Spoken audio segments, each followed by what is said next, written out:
கரூர் மாவட்டம் குளித்தலையை அடுத்த தோகைமலை உச்சியில் அமைந்துள்ள பாலதண்டாயுதபாணி சுவாமி திருக்கோவில் கருவறையில் உள்ள சிலை பழனிமலை முருகன் கோவில் கருவறையில் உள்ள நவபாசன சிலைக்கு நிகரானதாக கருதப்படுகிறது.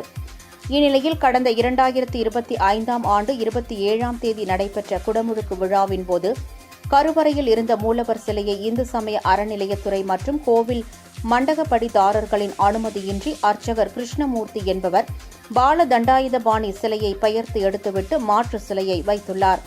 இதனை அறியாமல் பக்தர்கள் வழிபட்டு வந்துள்ளனர்.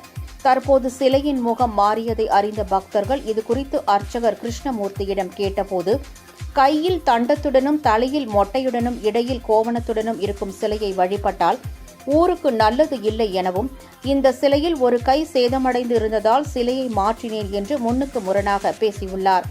இது பக்தர்களிடையே அதிர்ச்சியை ஏற்படுத்தியது. இதுகுறித்து அப்பகுதியைச் சேர்ந்த சங்கிலிமுத்து என்பவர் அளித்த புகாரின் பேரில் இந்து சமய அறநிலையத்துறை அதிகாரிகள் விசாரணை மேற்கொண்டனர். அர்ச்சகர் கிருஷ்ணமூர்த்தி மலை உச்சியில் உள்ள சிறு குளத்தில் சிலை இருப்பதாக கூறினார்.